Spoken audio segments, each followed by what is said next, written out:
State investigation agency ने भटिंडी में दी दबिश, सरपंच सहित 2 लोगों के आवास पर मारे छापे, राष्ट्र विरोधी गतिविधियों में शामिल होने का शक।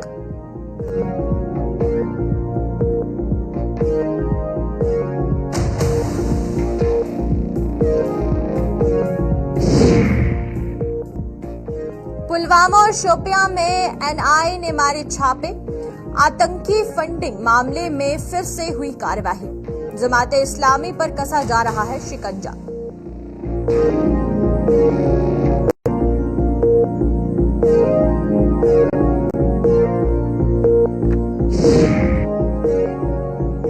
एमनेस्टी स्कीम का लाभ न लेने का भुगतना खामियाजा, जेपीडीसीएल के अब गुल करने में जुटी देनदारों की बत्ती, बिजली कटने पर अब जाकर एड़ियां रगड़ रहे हैं लोग।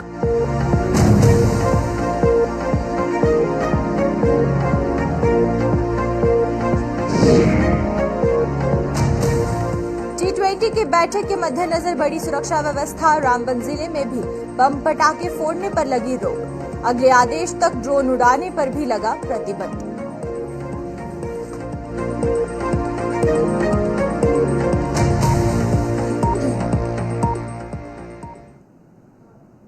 नमस्कार, जम्मू कश्मीर का खास बुलेटिन देख रहे हैं आप सब और मैं हूं आपके साथ पल्लवी जम्वाल। तो चलिए शुरुआत करते हैं आज के खास बुलेटिन की। सबसे पहले बात करेंगे स्टेट इन्वेस्टिगेशन एजेंसी की।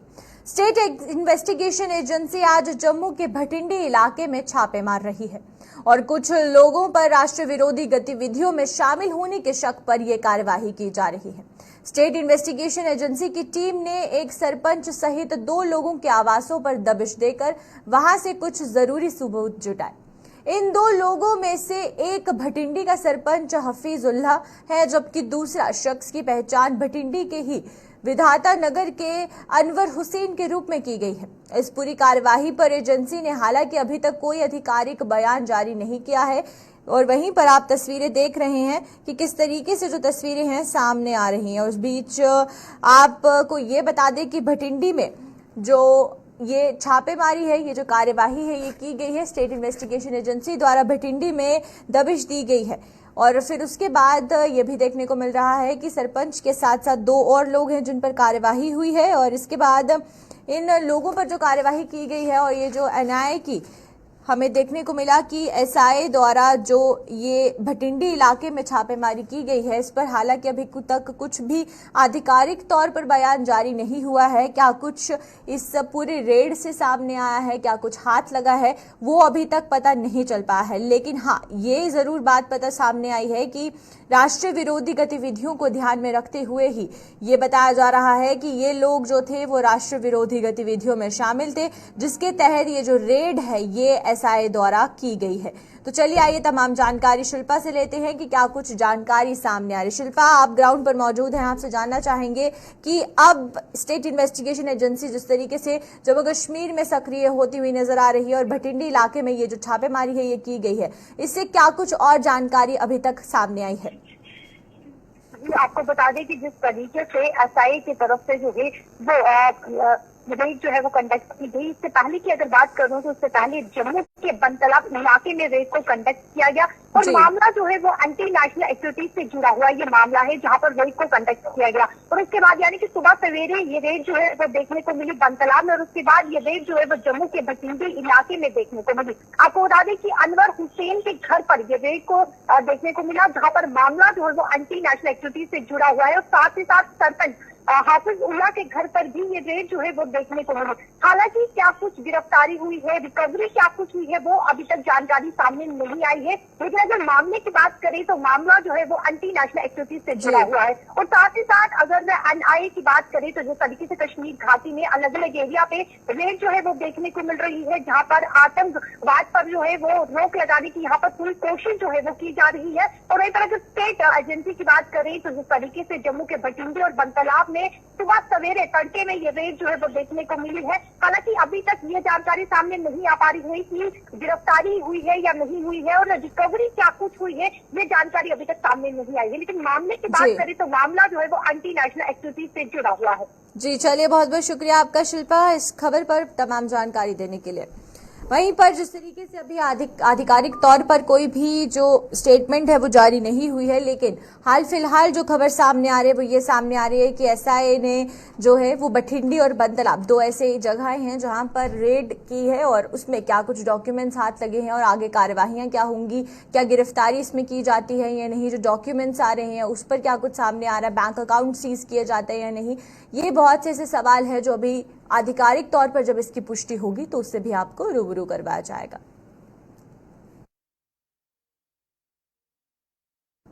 वहीं पर बात करें कश्मीर की तो साउथ कश्मीर के शोपियां और पुलवामा में राष्ट्रीय जांच एजेंसी यानी कि एनआईए ने कई जगहों पर आतंकी फंडिंग के सिलसिले में आज तलाशी ली है और इससे पहले भी जम्मू कश्मीर में आतंकवादी साजिश के मामले में एनआईए ने कई जगहों पर छापेमारी की थी। वहीं पर एनआईए ने जमाते इस्लामी द्वारा आतंकी फंडिंग के मामले में अपनी कार्यवाही जारी रखी हुई है और वहीं पर जमाते इस्लामी को 28 फरवरी 2019 को यूएपी अधिनियम के तहत एक गैर कानूनी संगठन घोषित किए जाने के बाद भी जम्मू कश्मीर में आतंकी फंडिंग गतिविधियों को अंजाम देते हुए पाया गया था और वहीं पर एनआईए ने एक विशेष मामले के आरोप पत्र दायर किया गया है और इससे पहले 5 फरवरी 2021 को भी इस मामले में एक मुकदमा दर्ज किया गया था और उसके बाद कार्यवाही शुरू कर दी गई थी। और वहीं पर जहां जम्मू कश्मीर में हमें देखने को मिल रहा है कि एक के बाद एक जो रेड के मामले हैं वो सामने आ रहे हैं और दो तस्वीरें आप अपनी टीवी स्क्रीन पर देख रहे हैं, एक पुलवामा से सामने आ रही है और दूसरी जो है वो शोपियां से सामने आ रही है। पुलवामा और शोपियां में एनआईए द्वारा यहां पर जो टेरर फंडिंग मामला है उसको लेकर जो रेड है वो की गई है और इस बीच ये भी देखने को मिल रहा है कि जहां पर एक तरफ एसआईए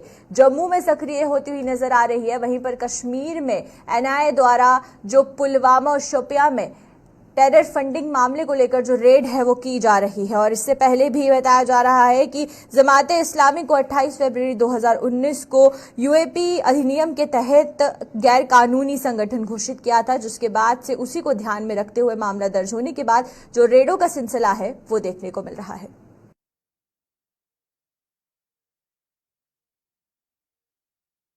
तो चलिए अब एमनेस्टी स्कीम की बात करते हैं। जम्मू कश्मीर प्रशासन की एमनेस्टी स्कीम का लाभ ना लेने वाले लोगों को बत्ती अब धीरे धीरे गुल होती हुई नजर आ रही है। Jammu power development corporation limited ने उन लोगों के बिजली के कनेक्शन काटना शुरू कर दिए हैं जो स्कीम का लाभ नहीं ले पाए हैं। वहीं पर जम्मू के वार्ड नंबर 8 ओल्ड रिहाड़ी इलाके में पिछले 3-4 दिनों से बत्ती गुल रहने से गुस्साए लोग सड़कों पर उतर आए हैं। ये वही लोग हैं जो एमनेस्टी स्कीम का फायदा नहीं उठा पाए हैं और इनके लाखों रुपए के बिल बकाया हैं। इस बीच आप तस्वीरें देख रहे हैं कि किस तरीके से जो तस्वीरें हैं वो सामने आ रही हैं, जहां पर ये वार्ड नंबर 8 ओल्ड रिहाड़ी मोहल्ला है जहां पर बिजली गुल होने के जो मामले हैं वो सामने आ रहे हैं। तो चलिए आइए तमाम जानकारी के लिए रितिका राजपूत हमारे साथ यहाँ पर ज्वाइन कर चुकी हैं, तो रितिका से जानेंगे। रितिका, आपसे ये जानना चाहेंगे कि वार्ड नंबर 8 ओल्ड रिहाड़ी की बात करें तो कितने ऐसे घर हैं जिनका ये कहना है कि उनके घरों की जो बिजली है वो गुल हो गई है? जी बिल्कुल, आपको बता देना चाहते हैं कि न्यू रिहाड़ी वार्ड नंबर 8 की अगर मैं बात करूं, यहाँ पे इलेक्ट्रिसिटी कनेक्शन जो है वो काट दिया गया है और यहाँ पे लोगों को समस्याएं जो है वो बहुत ज्यादा आ रही हैं और तो बातचीत करने के लोग यहाँ पे मौजूद है। मैं इनसे जरूर जानना चाहूंगी क्या कुछ समस्या है और क्या समाधान आप इसका चाहते हैं। नमस्कार, मैं Rajendra Kumar ward number 8 old Rehari से बात कर रहे हैं। ये हमारे सारे मल्लेदार इकट्ठे हुए हैं। ये हमारी प्रॉब्लम ये है कि आज 3-4 दिनों से हमारी लाइट बंद है और सारे गर्मी में परेशान है और वजह ये है कि हमारे इतने बिल आए हैं, किसी का 1.5 लाख रुपया, किसी का 90,000 रुपया, किसी का 2 लाख रुपया। हमारी एक मांग है डिपार्टमेंट से और एलजी साहब से हमारी एक मांग है कि हमारे जो पुराने बिल हैं, जैसे लाख रुपए, जो सारे दिहाड़ीदार हैं, कुछ लेडीज ऐसी है तो दिहाड़ी बड़ी मुश्किल से मेहनत मजदूरी करके अपना घर चलाती हैं। कुछ जेंट्स है जो दिहाड़ीदार है, कोई लकड़ी का काम करता है, कोई वाइट वॉश का काम करता है, ये सारे मैक्सिमम दिहाड़ीदार है और डिपार्टमेंट ने ये वेरीफाई भी किया हुआ है। मैक्सिमम जो हमारे मालेदार है जो ये दिहाड़ीदार ही है। तो मांग क्या ये हमारी मांग है, हमारी एक रिक्वेस्ट है, एक मांग है कि हमारे जो पुराने बिल है, जैसे ये लाख 2-2 लाख रुपए बिल है हमारे, ये पुराने सारे क्लियर किए जाए और आएगा। रितिका, एक सवाल जो मैं जानना चाहूंगी, ये जो लोग यहाँ पर इकट्ठे हुए हैं कि सरकार ने एमनेस्टी स्कीम की शुरुआत करवाई थी और उसमें यही कहा गया था कि जिन लोगों के बिल बहुत ज्यादा लंबे हैं, एमनेस्टी स्कीम के तहत वो इंस्टॉलमेंट में अपने बिल पे कर सकते हैं। तो आज तक एमनेस्टी स्कीम का फायदा इन लोगों द्वारा क्यों नहीं उठाया गया है? जी बिल्कुल, इस स्कीम को लेकर जब इन लोगों से बातचीत की गई, इनका ये कहना था कि जिनके बिल उस समय 5 से 6 लाख रुपए थे, उन्हें रियायत दी गई थी। उनके बिल कम से कम 2-2.5 लाख फिर भी पेंडिंग बच रहे थे। उन्हें ये कहा गया था कि 4 से 5 किस्तों में उन बिलों का भुगतान किया जाए, यानी कि मिनिमम किस्त फिर भी 40 से 50 हजार रुपए इन्हें पड़नी थी। लेकिन ये बीपीएल कैटेगरी के लोग हैं, इनके सोर्स ऑफ अर्निंग भी नहीं है, जिसके चलते ये 50 हजार रुपया मात्र ये हर किस्त के हिसाब से देने में सक्षम नहीं है। तो इसीलिए इनका ये कहना है कि इन्हें वो स्कीम या तो समझ नहीं आई या तो पूरे तरीके से देने में ये लोग सक्षम नहीं है, जिसके चलते आज तक ये बिजली के बिलों का भुगतान नहीं कर पाए हैं। और सोर्स ऑफ अर्निंग ना होने की वजह से आज ये कंडीशन बन गई है कि इनके बिजली के बिल जो पेंडिंग पड़े हुए हैं और साथ ही साथ कनेक्शन जो है वो भी काट दिए गए। एक आखिरी सवाल रितिका ये रहेगा मेरा आपसे कि इनकी बिजली के बिल, घरों के जब कनेक्शंस काटे गए थे, तो उस समय जब कनेक्शंस काटे जा रहे थे तो तब क्या ये बिजली डिपार्टमेंट के ऑफिस गए, वहां पर जाकर उन्होंने अपनी समस्या रखी? क्योंकि सरकार तक अपनी समस्या पहुंचाना पहले जरूरी है। और जब एमनेस्टी स्कीम की शुरुआत की गई, उस टाइम पे इंस्टॉलमेंट की जब किस्त ज्यादा बन रही थी, तो क्या उस समय इन्होंने सरकार से बात की इस बारे में? जी, इस विषय पे जब इनसे बातचीत की गई तो इनका यही कहना था कि बातों को आगे पहुंचाने की जिम्मेदारी कहीं ना कहीं वार्ड मेंबर्स की होती है, लेकिन 8 नंबर वार्ड जो है रिहाड़ी के, वो कहीं ना कहीं यहाँ पे विजिट नहीं करते हैं, उनकी बातचीत यहाँ पे नहीं होती है। 3-4 दिनों से लोग समस्या फेस कर रहे हैं और उन्हें खबर तक नहीं है, ना उन्होंने कोई फोन करके इनकी सुन ली है। यानी कि जो रिप्रेजेंटेटिव है वो भी जब यहाँ पे नहीं आ रहे हैं तो फोन जाके यहाँ पे वार्ड के मसलों को आगे पहुँचाएगा। वार्ड में हजारों लोग रहते हैं, अगर हर कोई दफ्तरों में जाने लगा तो भीड़ भाड़ हो जाएगी। तो ऐसे में जिनकी ड्यूटी बनती है शायद वो लोग यहाँ पे प्रेजेंट नहीं है, जिसका खामियाजा सब लोगों को भुगतना पड़ रहा है। चलिए, बहुत बहुत शुक्रिया आपका रितिका इस पूरी जानकारी देने के लिए इस खबर पर। तो यही थे हमारे साथ रितिका। और वहीं पर वार्ड नंबर 8 ओल्ड रिहाड़ी की बात करें तो लोगों के घरों के जो बिजली के कनेक्शंस हैं वो काट दिए गए हैं। उस बीच लोगों का ये कहना है कि एमनेस्टी स्कीम का उन्हें पूरे तरीके से अवेयरनेस नहीं था, उसका लाभ किस तरीके से उठाना है उसके बारे में भी जानकारी नहीं थी।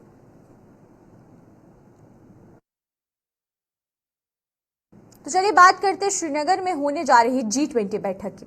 श्रीनगर में होने जा रही G20 की बैठक के मद्देनजर सुरक्षा व्यवस्था में जम्मू सूबे के तमाम जिलों में भी सुरक्षा बढ़ा दी गई है। इस संबंध में पुंछ जिले के बाद रामबन में भी प्रशासन ने अगले आदेश तक बम पटाखे फोड़ने पर पाबंदी लागू कर दी है और वहीं पर जिले में ड्रोन उड़ाने पर भी रोक लगा दी गई है। इस खबर पर तमाम जानकारी के लिए हमारे साथ हमारे संवाददाता नदीम इकबाल यहां पर ज्वाइन करेंगे। उनसे जानेंगे कि जिस तरीके से राजौरी पुंछ पर भी ये रिस्ट्रिक्शंस हमें देखने को मिल रही थी और खासकर वो जगहें जो कि एलओसी के नजदीक है, वहां पर इस तरीके के रिस्ट्रिक्शंस को पूरे तरीके से लागू करने की बात कही जा रही थी और राजौरी पुंछ के बाद अब रामबन में भी यही ऑर्डर जारी कर दिया गया है। तो चलिए आइए, तमाम जानकारी के लिए नदीम हमारे साथ यहाँ पर स्टूडियो में ज्वाइन कर चुके हैं, तो नदीम से जानेंगे। नदीम, आपसे पहले तो जानना चाहेंगे ये जो ऑर्डर है ये आप हमारे दर्शकों को पहले तो तफ्तीश से बताएं कि क्या कुछ ऑर्डर जो है वो जारी किया गया है। जी बिल्कुल पल्लवी, देखिए हमने देखा क्योंकि पहले तो UT of Jammu and Kashmir के कहीं डिस्ट्रिक्ट में डिस्ट्रिक्ट मजिस्ट्रेट की जानिब से जो ऑर्डर निकाला गया और ऑर्डर में फायर क्रैकर्स पर पाबंदी आयद कर दी गई थी, क्योंकि आज के रूप में जब आप देखेंगे शादियां वगैरह हो रही है और फायर क्रैकर्स का काफी इस्तेमाल हो रहा है। हालांकि हमने देखा जब डिस्ट्रिक्ट ऑर्डर निकला फायर क्रैकर्स ने एक और मेंशन की, वो बताया गया कि सब ड्रोन इस्तेमाल करें, यानी 2 चीजें जो डिस्ट्रिक्ट के अंदर बैन की गई है वो फायर क्रैकर्स है और फायर क्रैकर्स के साथ साथ में ड्रोन का इस्तेमाल भी, उस पर भी पाबंदी लगा दी। और डिप्टी कमिश्नर रामबन ने जो ऑर्डर निकाला है उसमें उन्होंने ये बताया है कि जब तक दूसरा कोई ऑर्डर नहीं आता टिल फर्दर ऑर्डर तक ये जो है बराबर इम्प्लीमेंट होगा। और जो पुलिस है यहाँ पर उन्होंने बताया कि सीनियर सुपरिंटेंडेंट ऑफ पुलिस जो है इसको देखेंगे और इस जो ऑर्डर निकाला गया इसको इम्प्लीमेंट करने की कोशिश करेंगे। और कल की डेट में ऑर्डर निकला, जहाँ हम देख रहे हैं कि आज से ये ऑर्डर लागू होगा। हालांकि हमने देखा है कि पुलिस की जानिब से अब कोशिश और लोगों के अंदर ये बात पहुंचाने का काम भी शुरू हो गया, सोशल मीडिया के जरिए से, व्हाट्सएप ग्रुप तो हमारे पास फेसबुक वगैरह हो, सोशल मीडिया के जरिए से लोगों तक ये बात पहुंचाने की कोशिश भी की जा रही है कि जनाब अब आप शादी में फायर क्रैकर्स भी इस्तेमाल नहीं कर पाएंगे और ड्रोन की जो फुटेज होती थी, जो रिकॉर्डिंग होती थी, वो तमाम चीजें भी नहीं होगी। इस तरह का ऑर्डर डिप्टी कमिश्नर रामबन ने निकाला है अब ये कब तक वजूद में रहेगा, कब तक इस पर अमल होगा, ये बताना अभी का बड़ा वक्त होगा, क्योंकि ऑर्डर में जो बताया गया है कि दूसरा ऑर्डर जब तक नहीं निकलता तब तक ऑर्डर बिल्कुल नाफिजुल अमल रहेगा। जी बिल्कुल। आपसे यहाँ पे नदीम एक और सवाल जो मेरा रहेगा वो ये रहेगा कि जिस तरीके से G20 के तहत ये जो ऑर्डर है ये निकाला गया है और वहीं पर दूसरी तरफ सुरक्षा व्यवस्था की बात करते हैं तो जो इलाके हैं जो LOC से सटे इलाके हैं वहां पर किस तरीके से हमें सिक्योरिटी देखने को मिल रही है और खासकर रामबन की बात करते हैं तो रामबन में अभी तक G20 के तहत सिक्योरिटी किस तरीके से है? मैं आपको एक चीज बताता हूँ, फिलहाल जिस ऑर्डर की हम बात करें इस ऑर्डर पे G20 का जिक्र है नहीं, लेकिन जब आप इसको ओवरऑल देखेंगे तो जाहिर सी बात है G20 की तरफ ही जाएगा। और सिक्योरिटी इंतजाम की जहां आप रामबन के अंदर बात करें, क्योंकि हाईवे बड़ी अहम जो है एक कारकर्दगी निभाता है जब आप रामबन के अंदर है और एक अहम रोल रहता है। हाईवे पर सिक्योरिटी की काफी जो है हम देख रहे हैं कि सख्त इंतजाम किए जाते हैं। कोई भी इवेंट हो, कोई भी प्रोग्राम हो, चाहे वो नाशी का नाका हो, चाहे वो बानीहाल का नाका हो या रामबन के अंदर के जो नाके हैं उन पर सिक्योरिटी काफी टाइट है। हर गाड़ी को चेक किया जाता है जब हमने देखा है, क्योंकि सिक्योरिटी के इंतजाम की अगर रामबन के अंदर की काफी बेहतर है। और हर मामले को लेकर ऐसा ही नहीं कहेंगे क्योंकि G20 या कोई दूसरा इवेंट हो, उसके अलावा भी नॉर्मल डेज में भी रामबन के अंदर सिक्योरिटी के कामकाज रोज हम सोशल मीडिया के जरिए से देखते हैं, जो तमाम चीजें हम तक पहुंचती है कि किस तरह का काम रामबन के अंदर हो रहा है। ये तमाम चीजें सोशल मीडिया के जरिए से हम तक पहुंचती है। हालांकि जो ऑर्डर डिस्ट्रिक्ट मजिस्ट्रेट रामबन ने फायर क्रैकर्स और ड्रोन शूटिंग के हवाले से किया है वो आज से इम्प्लीमेंट होना शुरू हो गया है और पुलिस उसको इम्प्लीमेंट करने में पूरा अपना रोल निभा रही है। जी चलिए, बहुत बहुत शुक्रिया आपका नदीम तमाम जानकारी देने के लिए। तो ये थे हमारे साथ नदीम इकबाल। और वहीं पर जहां राजौरी पुंछ में पहले इसी तरीके का ऑर्डर देखने को मिला था, अब रामबन में भी इसे जारी कर दिया गया है, जहां पर पटाखे फोड़ने पर प्रतिबंध लगाया गया है और किसी भी तरीके की ड्रोन एक्टिविटी पर भी जो प्रतिबंध है वो लगा दिया गया है।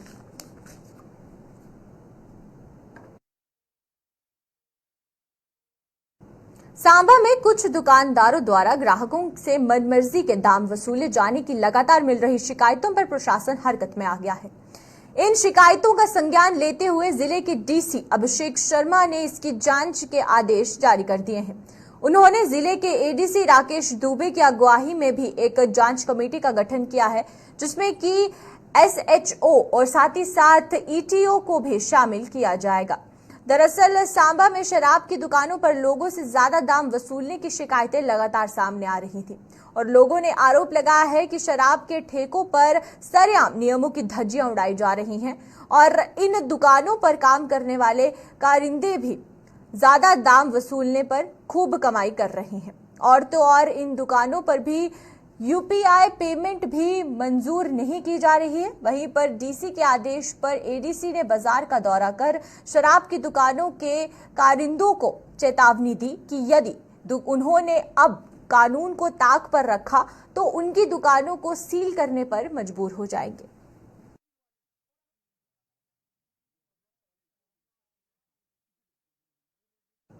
गेहूं की कटाई के बाद रामगढ़ में भी किसानों ने खेतों में आग लगाना शुरू कर दिया। खेतों में लगाई गई आग से जहां धरती के भीतर और ऊपर रेंगने वालों कीड़े मकोड़े आग में भस्म हो रहे हैं, वहीं पर इससे खेतों में पड़ा भूसा भी आग की भेंट चढ़ रहा है। यही नहीं, इस आग से उठ रहे धुएं से बड़े पैमाने पर प्रदूषण भी फैल रहा है।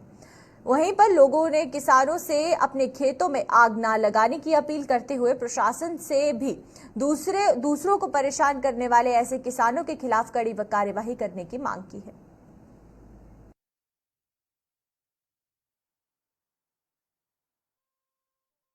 मैं अपील करता हूं सब जिम्मेदारों से कि जो कटाई हुई है उसको आग लगाने की कोशिश ना की जाए, क्योंकि इस आग लगाने से कई जीव जंतु इसमें जल जाते हैं और पोल्यूशन भी इसके साथ बहुत फैलता है। इस कारण क्योंकि इसको देखते हुए मैं सभी से ये अपील करता हूं और विनती करता हूं कि कोई भी आग लगाने की कोशिश ना करे। और मैं जो आग लगा रहे हैं उनसे भी अपील करता हूं और गवर्नमेंट से भी अपील करता हूं कि इस पर पूरा अंकुश लगाया जाए। किसान भाइयों से अपील करूंगा इस बारे में, क्योंकि ज़्यादातर जो कनक है, गेहूं की फसल है, वो घर आ चुकी है सबके, और जो कटाई मशीनों से की गई है तो मशीनों से जो उसका पीछे का जो हिस्सा है का फसल का वो रह गया, और बहुत से किसान जो है अभी उसको आग लगा रहे हैं।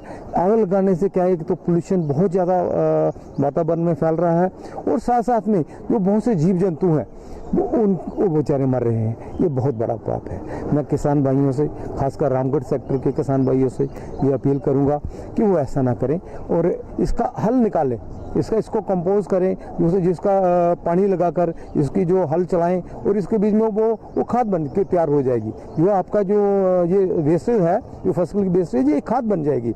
आप जब आग लगाते हैं, एक तो जमीन का जो उसकी जो शक्ति है जमीन की जो पैदा करने की, वो कम हो जाती है, और इससे आपकी डबल नुकसान हो रहा है। एक तो जीव जंतु मर रहे हैं, दूसरा पोल्यूशन का नुकसान हो रहा है, तीसरा आप जो काम कर रहे हैं, जो आपकी जमीन की जो गुणवत्ता है वो खत्म हो रही है। इसलिए मेरी विनती है खासकर किसानों से कि वो ये काम ना करें, और प्रशासन को भी इस ओर मैं ध्यान लाना चाहूँगा, खासकर डीसी सांबा की तरफ, कि वो भी लोगों को अगवा करें। सब्जियों के उचित दाम न मिलने से आरसपुरा के सब्जी उत्पादकों में भारी निराशा है। सब्जी उत्पादकों के मुताबिक वो महंगे बीज और दवाइयों का उपयोग करने के साथ साथ दिन रात कड़ी मेहनत करते हैं, लेकिन मंडी में उनकी मेहनत का फल उन्हें नहीं मिल रहा है। इन किसानों ने सरकार से मंडियों में सब्जियों के दाम निर्धारित करने की भी मांग की है, ताकि उन्हें भी उनकी मेहनत का फल मिल सके।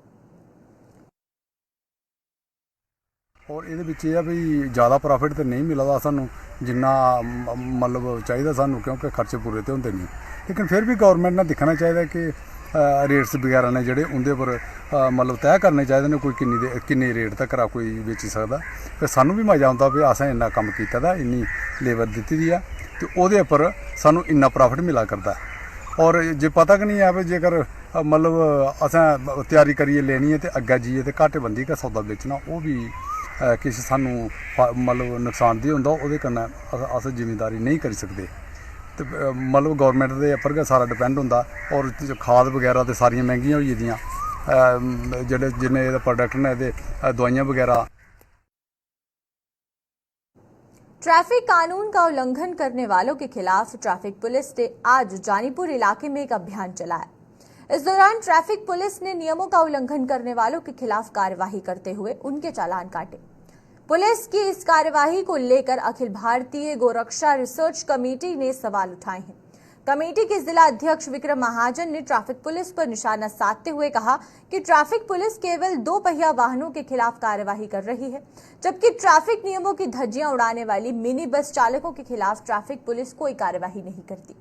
विक्रम महाजन ने आरोप लगाया है कि मिनी बस चालकों के कारण ही जम्मू शहर में ट्रैफिक व्यवस्था में सबसे ज्यादा बाधा पड़ती है, लेकिन ट्रैफिक पुलिस उनके खिलाफ कोई कार्यवाही नहीं करती है। सर बात ऐसी है कि जैसे जानीपुर में रहता हूँ, रूपनगर में, मुझे सुबह बच्चा छोड़ने के लिए आना पड़ता है। अब बच्चा छोड़ने में ऐसा है कि सुबह ट्रैफिक रहता नहीं, खासकर मैक्सिमम रोड खाली रहती है, लेकिन मेटाडोरों का ऐसा हिसाब है, मुझे तो समझ नहीं आती। ट्रैफिक वाले बच्चों का चालान काट रहे हैं, सिर्फ बच्चों का चालान काटेंगे, पब्लिक को तंग करेंगे, जहाँ उनका भी करेंगे जो ट्रैफिक करेंगे। एक मेट्रो ब्रेक मारती है, उसके पीछे सारा ट्रैफिक रुक जाता है। और भाई साहब, अगर तुमने ब्रेक मारनी है, पहले बस स्टॉप बनाओ। हाई कोर्ट किसके लिए है, सुप्रीम कोर्ट किसके लिए? इतने आईएएस ऑफिसर बैठे हैं, इतने हमारे इंटेलिजेंट एलजी बैठे हुए हैं, बाहर से आए हुए हैं, इन्होंने सारा ट्रैफिक मैनेजमेंट देखा, सब कुछ देखा हुआ है, उसके बावजूद इनसे ट्रैफिक कंट्रोल नहीं हो रहा। एक मेट्रो क्रॉस करो, फिर आगे जाओ, फिर दूसरी मेट्रो ब्रेक मारेगी, फिर पीछे सारा ट्रैफिक जाम, फिर तीसरी मेट्रो क्रॉस करो, फिर एक मारेगी, और एक नहीं लगता। मेरे पास स्कॉर्पियो है, ऊपर से दिखता है कि आगे एक मेट्रो रुकी हुई है और उसके पीछे सारी गाड़ियों का जाम लगा हुआ है। और ये हर जगह हो रहा है, हर जगह, जानीपुर नहीं, हर रूट पे मैक्सिमम, जानीपुर और तलावतिलो रोड पे मैक्सिमम ये चीज़ हो रही है। ट्रैफिक वाले, ट्रैफिक आईजी साहब, अपने डीजी साहब, सबसे हमारी विनती है, अनुरोध है कि भाई साहब इनको चलान तो, बच्चों का चलान तो काटो, सब कुछ काटो। जो मेटाडोर वाले ये बिल्कुल अनमैनेज तरीके से चल रहे हैं।